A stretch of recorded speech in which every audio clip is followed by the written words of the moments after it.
नमस्ते। मैं पूजा पारिक अपने YouTube चैनल हिंदी क्लासेस में आप सभी का स्वागत करती हूँ। कक्षा 11 और 12 के लिए पाठ्य पुस्तक है जिसका नाम है अभिव्यक्ति और माध्यम। आज हम उसका पहला अध्याय पढ़ेंगे जिसका नाम है जनसंचार माध्यम और लेखन। यह अध्याय काफी बड़ा है, इसलिए हम इसको कुछ भाग में बांटकर पढ़ेंगे। तो आज हम पढ़ेंगे इसका भाग 1। तो चलिए शुरू करते हैं। जनसंचार माध्यम और लेखन भाग 1। जरा सोचिए, क्या आप बिना बात किए रह सकते हैं? शायद नहीं।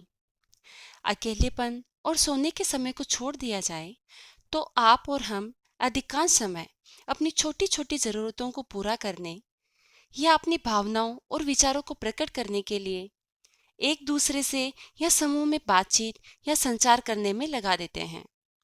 यहाँ तक कि कई बार तो हम अकेले में खुद से ही बातें करने लगते हैं। सच तो यह है कि हम बिना बात किए रह ही नहीं सकते। यदि समाज में रहना है और उसके विभिन्न क्रियाकलापों में हिस्सा लेना है तो यह बिना बातचीत या संचार के संभव ही नहीं है। संचार यानी संदेशों का आदान प्रदान। अगर हमें चुप रहने के लिए कह दिया जाए तो हम बहुत देर तक चुप नहीं रह सकते। विद्यालय में भी कई बार होता है कि आपको चुप रहने के लिए कहा जाता है, फिर भी आपको अपने दोस्त से बात करनी होती है। तो आप क्या करते हो?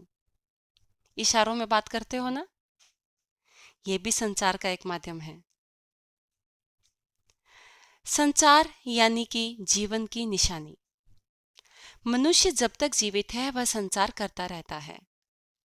हम किसी न किसी माध्यम से अपनी भावनाओं को, अपने विचारों को, अपनी आवश्यकताओं को प्रकट करके बताते हैं। एक ऐसा व्यक्ति जो बोल नहीं सकता वो भी संचार करता है, चाहे वो किसी संकेत या किसी इशारे के माध्यम से करे। इस प्रकार यदि हम संचार का अर्थ देखें तो संचार शब्द की जो उत्पत्ति है वो चर धातु से हुई है। और चर का अर्थ क्या होता है? चलना या फिर एक स्थान से दूसरे स्थान तक पहुंचना। आपने विज्ञान में ताप संचार के बारे में पढ़ा होगा कि कैसे गर्मी एक बिंदु से दूसरे बिंदु तक पहुंचती है।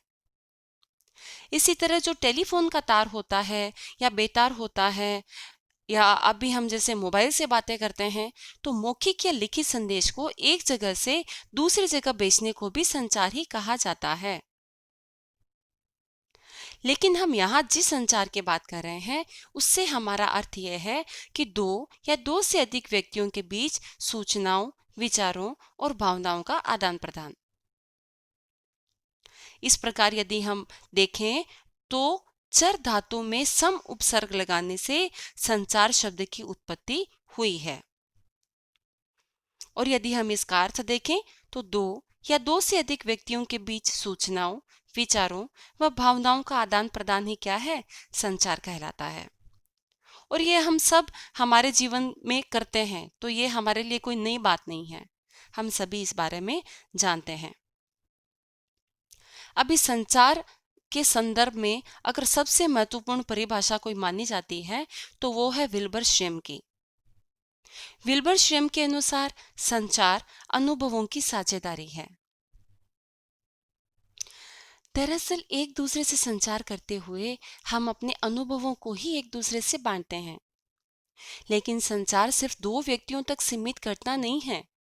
संचार के तहत सिर्फ दो या उससे अधिक व्यक्तियों में ही नहीं, बल्कि हजारों लाखों लोगों के बीच होने वाले जनसंचार तक को भी शामिल किया जाता है। इस प्रकार सूचनाओं, विचारों, भावनाओं को लिखित, मौखिक या दृश्य श्रव्य माध्यमों के जरिए सफलतापूर्वक एक जगह से दूसरी जगह पहुंचाना ही संचार है। और इस प्रक्रिया को अंजाम देने में मदद करने वाले तरीके संचार माध्यम कहलाते हैं। अब हम जानते हैं संचार के तत्व के बारे में। जब हम कहते हैं कि संचार एक प्रक्रिया है तो इसका एक अर्थ यह भी होता है कि इस प्रक्रिया में कई चरण या कई तत्व शामिल हैं। देखिए, अगर कोई प्रोसेस है, कोई प्रक्रिया है, तो उसके अलग अलग कुछ पड़ाव होते हैं। अलग अलग उसके स्टेप्स होते हैं जिसके जरिए जरिए वो पूरा जो एक प्रोसेस होता है वो प्रक्रिया पूर्ण होती है। इसी प्रकार संचार के भी तत्व होते हैं, एक प्रक्रिया होती है। तो हम इसकी प्रक्रिया के बारे में जानते हैं। संचार की जो प्रक्रिया है इसकी शुरुआत स्रोत या संचारक से होती है। स्रोत कौन होता है जो कि इस संचार की प्रक्रिया की शुरुआत कर रहा है? जब स्रोत या संचारक एक उद्देश्य के साथ अपने किसी विचार, संदेश या भावना को किसी और तक पहुंचाना चाहता है तो संचार प्रक्रिया की शुरुआत होती है। जैसे आप स्वयं को स्रोत या संचारक मान लें। आपको इतिहास की एक किताब चाहिए, लेकिन इसके लिए आपको अपनी कक्षा के एक मित्र से आग्रह करना पड़ेगा। इस तरह जैसे ही आप किताब मांगने की सोचते हैं, संचार की प्रक्रिया शुरू हो जाती है। अब जाहिर है कि किताब मांगने के लिए आप अपने मित्र से बातचीत करेंगे या उसे लिखकर संदेश भेजेंगे। बातचीत या संदेश भेजने के लिए आप भाषा का सहारा लेते हैं। भाषा असल में एक तरह का कूट चिन्ह या कोड होता है। आप अपने संदेश को उस भाषा में कूटीकृत या एन्कोडिंग करते हैं। यह संचार की प्रक्रिया का दूसरा चरण है। सबसे पहला चरण क्या था? स्रोत यानी कि एक संचारक का होना आवश्यक है। वहां से इस प्रक्रिया की शुरुआत हो जाती है। दूसरे नंबर पे हम क्या करेंगे कि जो संदेश होता है हमारा, हम उसको अपनी भाषा के अंदर उसकी एनकोडिंग करते हैं। अब सफल संचार के लिए यह भी जरूरी है कि आपका मित्र उस भाषा यानी कि उस कोड से परिचित होना चाहिए जिसमें आप अपना संदेश भेज रहे हैं। इसके साथ ही संचारक का यानी कि संदेश को भेजने वाले का भी एनकोडिंग की प्रक्रिया पर भी पूरा अधिकार होना चाहिए। इसका अर्थ यह है कि सफल संचार के लिए संचारक का भाषा पर पूरा अधिकार होना चाहिए, साथ ही उसे अपने संदेश के मुताबिक बोलना या लिखना भी आना चाहिए। देखिए क्यों आवश्यक है? सामान्य सी बात है कि अगर मुझे हिंदी भाषा आती है और अगर मैं आपसे बात करना चाहती हूँ, आप मेरा वीडियो देख रहे हैं और सुन रहे हैं, तो ये आवश्यक हो जाता है ना कि आपको भी हिंदी भाषा आए। आपको जब तक हिंदी भाषा नहीं आएगी तब तक आप मेरे दिए हुए संदेश को, मेरे भेजे गए इस पाठ को कैसे समझेंगे? इसे कहते हैं एनकोडिंग। और अगर आप उसे समझ गए तो उसे कहते हैं डिकोडिंग। अब देखिए इसके बाद संचार प्रक्रिया में अगला चरण आता है स्वयं संदेश का। संचार प्रक्रिया में संदेश का बहुत अधिक महत्व है। किसी भी संचारक का सबसे प्रमुख उद्देश्य होता है अपने संदेश को उसी अर्थ के साथ प्राप्तकर्ता तक पहुंचाना जिस अर्थ के लिए वो लिखा गया है। इसलिए सफल संचार के लिए जरूरी है कि संचारक अपने संदेश को लेकर खुद पूरी तरह से स्पष्ट हो। संदेश जितना स्पष्ट और सीधा होगा, संदेश के प्राप्तकर्ता को उसे समझना उतना ही आसान होगा।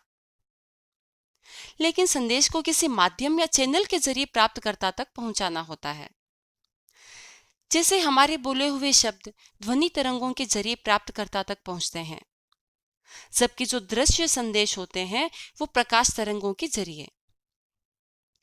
इसी तरह वायु तरंगों के जरिए भी संदेश पहुंचते हैं।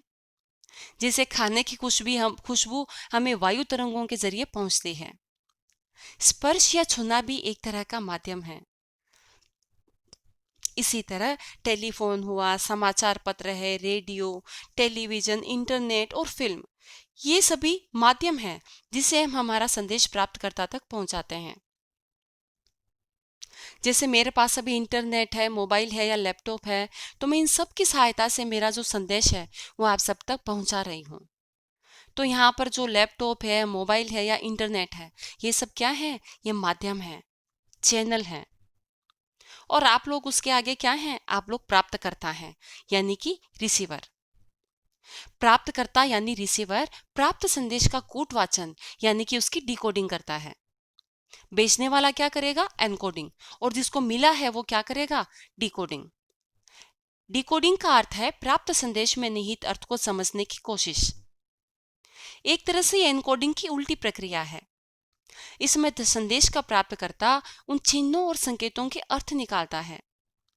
जाहिर है कि संचारक और प्राप्तकर्ता दोनों को उस कोड से परिचित होना बहुत जरूरी है। अब संचार की प्रक्रिया में प्राप्तकर्ता की भी बहुत अहम भूमिका होती है, क्योंकि संदेश का आखिरी लक्ष्य वही होता है। अब ये प्राप्तकर्ता कोई भी हो सकता है। ये एक व्यक्ति हो, चाहे समूह हो, कोई संस्था हो या विशाल जन समूह भी हो सकता है। अब प्राप्तकर्ता को जब संदेश मिलेगा तो वो अपनी प्रतिक्रिया भी व्यक्त करेगा, अपना फीडबैक देगा। अब ये फीडबैक या प्रतिक्रिया सकारात्मक या नकारात्मक हो सकती है। यानी जैसा हमने पहले उदाहरण दिया था, मित्र से किताब मांगने वाला, तो आपका मित्र ये कह सकता है कि वह किताब देगा या नहीं देगा। इस प्रकार संचार प्रक्रिया में जो प्राप्तकर्ता की प्रतिक्रिया होती है उसे क्या कहते हैं? फीडबैक। जैसे आप अभी ये वीडियो देखते हैं और मैं अंत में आपसे कहूंगी कि आप इसके बारे में कमेंट दीजिए। कमेंट क्या है यहाँ पे? ये आपका फीडबैक है कि आपको मेरा संदेश मिला, इसके बारे में आपकी क्या राय है, आपके क्या विचार हैं। वो जो आप लोग कमेंट बॉक्स में जाके लिखते हैं वो आप लोगों का फीडबैक है। फीडबैक से ही हमें पता चलता है कि संचार प्रक्रिया में कहीं कोई बाधा तो नहीं आ रही है। इसके अलावा फीडबैक से हमें यह भी पता चलता है कि संचारक ने जिस अर्थ के साथ संदेश भेजा था वह उसी अर्थ में प्राप्तकर्ता को मिला है या नहीं मिला। इस फीडबैक के अनुसार ही संचारक अपने संदेश में सुधार करता है और इस तरह संचार की प्रक्रिया आगे बढ़ती है। लेकिन वास्तविक जीवन में संचार प्रक्रिया इतनी सुचारू रूप से नहीं चलती। उसमें कई बाधाएं भी आती हैं। इन बाधाओं को शोर या फिर नॉइज कहते हैं। ये संचार की प्रक्रिया को शोर से बाधा पहुंचाती है। यह शोर किसी भी किस्म का हो सकता है। अब यह मानसिक हो सकता है, तकनीकी हो सकता है, भौतिक हो सकता है।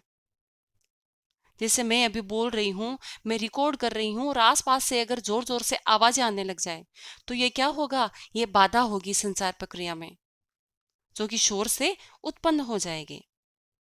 इसलिए सफल संचार के लिए संचार प्रक्रिया से शोर को हटाना या कम करना बहुत जरूरी होता है।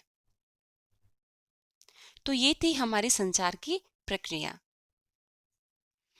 अब हम जानते हैं संचार के प्रकार, यानी कि हम जो ये संचार की प्रक्रिया करते हैं ये कितने प्रकार की होती है। सबसे पहला प्रकार हम जानते हैं वो है सांकेतिक संचार। जैसे कभी आप अपने मित्र को इशारे से बुलाते हैं, जाहिर है कि ये इशारा भी संचार है। आपके इशारे से उसे पता चल गया कि आप क्या चाहते हैं, तो ये क्या हो जाएगा? सांकेतिक संचार। जहां पर संकेतों के माध्यम से संचार किया जाता है उसे सांकेतिक संचार कहा जाता है। जैसे मैंने पहले भी उदाहरण दिया, कक्षा में आपको अध्यापक ने कहा आप चुप रहिए और आपको अपने किसी दोस्त से कोई कॉपी या किताब चाहिए, तो आप किताब की तरफ इशारा करके उसको कुछ बताएंगे और वो समझ जाएगा कि उसको किताब चाहिए। तो ये होता है सांकेतिक संचार, जो कि इशारों से किया जाता है। जब हम अपने से बड़ों को सम्मान से प्रणाम करते हैं तो उसमें मौखिक संचार के साथ साथ दोनों हथेलियां जोड़कर प्रणाम का इशारा भी करते हैं। इस तरह एक साथ मौखिक और अमौखिक संचार होता है। जैसे हम किसी से बातें करते हुए अपनी आंखों, चेहरे, हाथ की गति और स्वर के उतार चढ़ाव के जरिए मौखिक संचार की अमौखिक क्रियाओं की मदद कर रहे होते हैं। मौखिक संचार की सफलता में अमौखिक संचार की बहुत महत्वपूर्ण भूमिका होती है। हमारे जीवन की कुछ सबसे महत्वपूर्ण भावनाएं मौखिक से कहीं ज्यादा अमौखिक संचार के जरिए व्यक्त होती हैं, जैसे खुशी, दुख, प्रेम, डर आदि। ये क्या है? ये अमौखिक संचार है। मौखिक संचार से क्या तात्पर्य होता है कि वो संचार जो कि मुंह के द्वारा हम अपनी किसी भी बात को बोलकर करते हैं, तो वो क्या होता है? मौखिक संचार।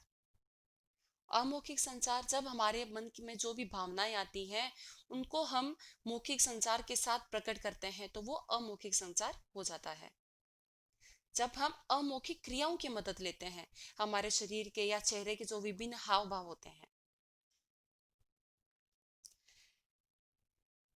संचार के विभिन्न रूपों को हम एक और तरह से देख सकते हैं। याद कीजिए, जब आप अकेले में होते हैं तो क्या कर रहे होते हैं? आप कुछ सोच रहे होते हैं, कुछ योजना बना रहे होते हैं या किसी को याद कर रहे होते हैं। यह भी एक संचार है। इस संचार प्रक्रिया में संचारक और प्राप्तकर्ता एक ही व्यक्ति होता है और यह संचार का सबसे बुनियादी रूप है।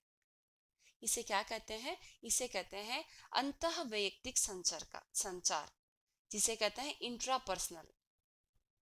और ये एक ऐसा संचार है जिसमें तत्काल फीडबैक मिलता है, क्योंकि फीडबैक देने वाला कौन है? हम खुद ही हैं। जब हम कोई भी पूजा, इबादत या प्रार्थना करते वक्त ध्यान में होते हैं, तो वह भी अंतःवैयक्तिक संचार का उदाहरण है।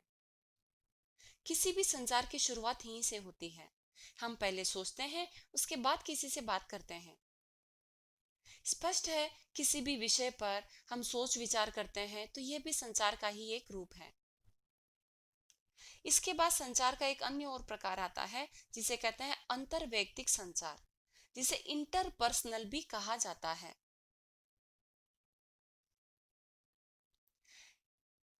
इसकी क्या विशेषता होती है कि जब दो व्यक्ति आपस में और आमने सामने संचार करते हैं तो इसे अंतरवैयक्तिक संचार कहा जाता है। इस संचार में भी फीडबैक तत्काल प्राप्त होता है, क्योंकि जिसे हम संचार कर रहे हैं वो हमारे सामने है। हम एक दूसरे से आपस में संवाद कर रहे हैं, बातें कर रहे हैं।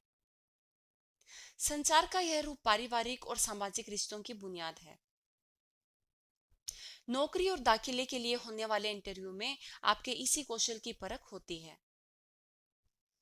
संचार का एक रूप और है जिसे कहा जाता है समूह संचार, जिसे आपकी कक्षा समूह संचार का एक अच्छा उदाहरण है। इस संचार में हम जो कुछ भी कहते हैं वह किसी एक या दो व्यक्ति के लिए न होकर पूरे समूह के लिए होता है।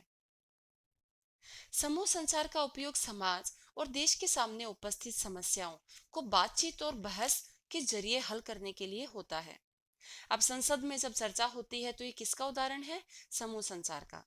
गांव या पंचायत की कोई बैठक होती है, वो भी कौन सा संचार है? समूह संचार। और जो संचार का सबसे महत्वपूर्ण और आखिरी प्रकार है वो है जनसंचार, जिसे हम मास कम्युनिकेशन भी कहते हैं।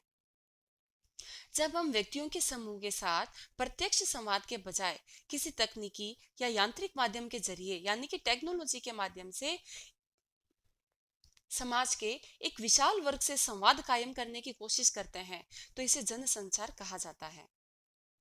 इसमें एक संदेश को किसी भी टेक्नोलॉजी की मदद से बहुगुणित किया जाता है, यानी कि बहुत ज्यादा संख्या में बढ़ा दिया जाता है ताकि उसे अधिक से अधिक लोगों तक पहुंचाया जा सके।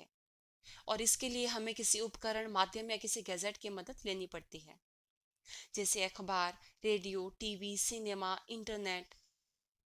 अब जैसे अखबार होता है, एक जैसे दैनिक भास्कर है, तो वो दैनिक भास्कर एक अखबार को पब्लिश नहीं करते, वो दैनिक भास्कर की कई लाखों प्रतियां छापते हैं बहुगुणित करके, यानी कि उसी एक समाचार पत्र की लाखों प्रतिलिपियां छापते हैं और वो हम तक पहुंचती है। इंटरनेट माध्यम है, एक वीडियो बनाया जाता है और उसे लाखों लोग, करोड़ों लोग, जितने भी लोग चाहें तब देख सकते हैं। तो ये किसका उदाहरण है? जनसंचार का। तो आज हमने हमारा जो पहला इसका पार्ट था अभिव्यक्ति और माध्यम का, ये इसका हमने भाग 1 पढ़ा। इसके अगले भाग में हम पढ़ेंगे भाग 2। अगर आपको मेरा वीडियो अच्छा लगा, मेरा पढ़ाया हुआ समझ में आया, तो मेरे चैनल को सब्सक्राइब कीजिए, लाइक कीजिए और कमेंट दीजिए और अपने दोस्तों के साथ शेयर करना मत भूलिएगा। धन्यवाद।